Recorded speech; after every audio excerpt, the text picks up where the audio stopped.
There was a man who lived 3 blocks from the woods. His name was long and hard to remember, but he used to be able to say it easily. He drove a '92 Ford Fiesta and witnessed the death of a 23-year-old woman named Brenda Menway.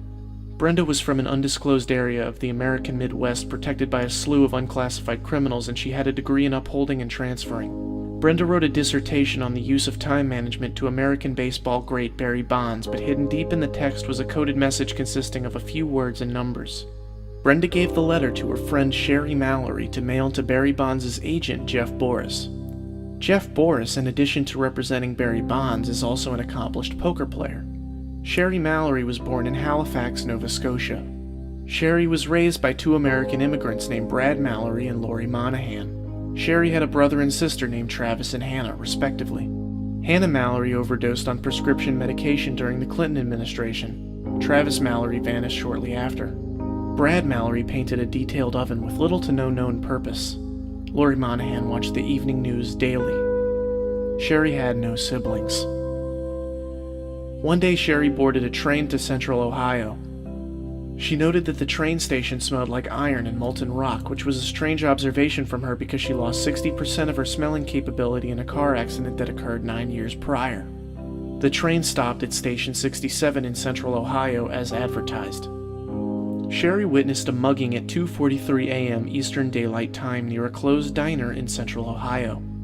A 44-year-old man with pale skin had been beaten and robbed by a gang of thieves and pickpockets. Sherry helped get the man home. The man lived nowhere near the woods. Sherry was abducted shortly after. Sherry was taken to an undisclosed location in the American Midwest protected by a slew of unclassified criminals. Sherry had never received a college education. Sherry whittled a small mallard and met a woman named Martha Rosales.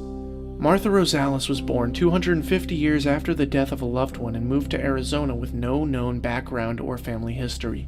Martha Rosales was once very wealthy but had not been in contact with any amount of money in the past 20 years. She used to sit in the post office for several hours. Martha was at home sitting in a room by a large collection of untouched government documents and a corkboard with nothing on it. She received a phone call at 11:42 p.m. Mountain Standard Time from a man who told her that he had just murdered someone and that she had just witnessed it. Martha's home was broken into and she was abducted at 11:49 p.m. Mountain Standard Time. Martha was taken to an undisclosed location in the American Midwest protected by a slew of unclassified criminals. She wrote a story about a man who was part mallard, which was nice but dumb, and she wrote her name several times on a piece of paper. After several weeks had passed, she met a woman named Una Clark. Una Clark had no background history or future prospects. At some point in an unknown location, Una Clark had been abducted and taken at an unknown time to an undisclosed location in the American Midwest protected by a slew of unclassified criminals. Una Clark met a woman named Martha Rosales. Martha Rosales met a woman named Sherry Mallory. Sherry Mallory met a woman named Brenda Menway. Brenda Menway wrote a dissertation with a coded message to American baseball great Barry Bonds. When decoded, the message read, Pope 34, Mark 336, Balbina. These words mean nothing to me. On October 7, 2009, at 2:34 p.m. Mountain Daylight Time, at the intersection of Pallium and Ostia in the rural town of Powell, Wyoming, just beyond Bleeckers Mountain, Brenda Menway was bludgeoned to death with an iron rod. There was a man nearby with a name that was long and hard to remember.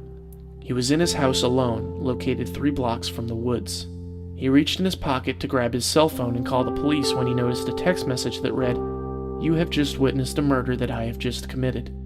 He began typing a response before realizing that the person who texted him must have had the wrong number, otherwise he would not have admitted to murdering someone. He looked back out his window and thought about the man realizing his mistake and thought to himself, "I bet you're laughing at yourself now," before eventually deciding that, yeah, maybe it's okay if he laughed too.